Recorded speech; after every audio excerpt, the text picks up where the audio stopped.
বাংলার আরও এক দুর্নীতি মামলার তদন্তে সেপ্টেম্বরেই তেড়ে ফুঁড়ে ময়দানে নেমেছিল ইডি। বৃহস্পতিবার ফের সেই তদন্তে মাঠে নামে ইডি। রাজ্য জুড়ে বালি পাচার মামলায় লক্ষ্মীবারে দাপিয়ে বেড়ালো কেন্দ্রীয় এজেন্সি। কলকাতা, আসানসোল, ঝাড়গ্রামের একাধিক ঠিকানায় হানা দেয় ইডি। কোথায় কোথায় তল্লাশি চালাচ্ছে ইডি?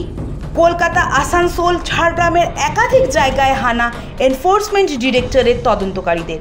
কলকাতার বেন্টিং স্ট্রিটের একটি অফিসে হানা দেন তদন্তকারীরা, ছিল কেন্দ্রীয় বাহিনীও। এদিকে আসানসোল দক্ষিণ থানার অন্তর্গত মুরগাশোলে 41 নম্বর ওয়ার্ডের বালি ব্যবসায়ী মনীষ বাগাডিয়ার বাড়িতে সকাল থেকে তল্লাশি চালায় কেন্দ্রীয় তদন্তকারী সংস্থা। এই মনীষের বিরুদ্ধে অভিযোগ রয়েছে, তিনি বিভিন্ন জেলায় বালি ঘাট পরিচালনা ও কোটি কোটি টাকার লেনদেন করতেন। সরকারি বালিঘাটে আর্থিক তছরূপ ও অবৈধভাবে মানি লন্ডারিং এর অভিযোগও রয়েছে।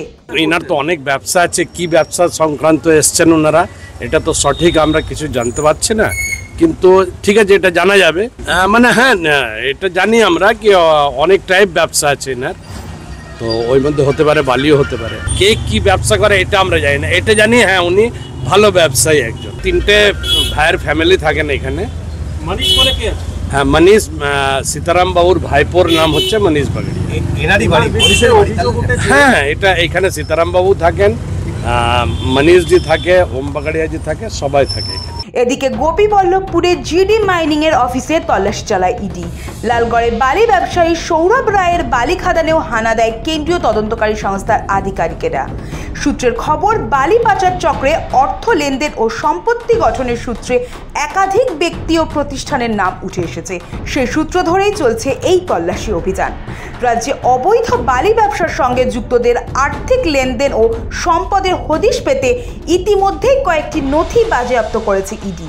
এর আগে বালি পাচার মামলায় গত মাসেই রাজ্যের বিভিন্ন প্রান্তে একযোগে তল্লাশি অভিযান করেছিল কেন্দ্রীয় তদন্তকারী সংস্থা।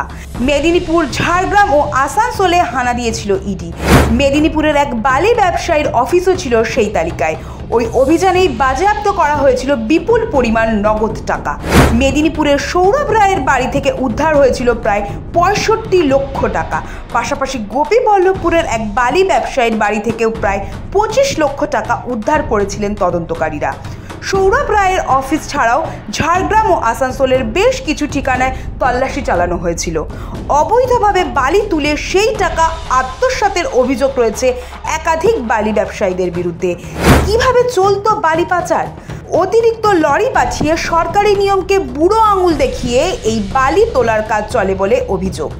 লরির নম্বরেও দুর্নীতি করা হতো বলে দাবি তদন্তকারীদের আরও দাবি, বালি তোলার ক্ষেত্রে যে লরিকে অনুমতি দেওয়া হচ্ছে সেই গাড়ির নম্বর দিতে হতো।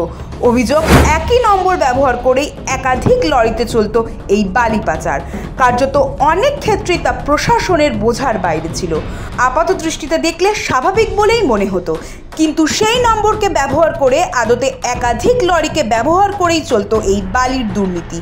সূত্রের খবর, আগের অভিযান থেকে প্রাপ্ত তথ্য ও জব্দ নথি বিশ্লেষণ করেই বৃহস্পতিবার এই নতুন তল্লাশির পরিকল্পনা করা হয়। তদন্তকারীদের ধারণা, বালি পাচারের এই জাল রাজ্যের একাধিক জেলা জুড়ে রয়েছে এবং এর সঙ্গে যুক্ত থাকতে পারে প্রভাবশালী মহলও। সৌভিক সান্যাল ও লালু খানের রিপোর্ট, সময়, কলকাতা।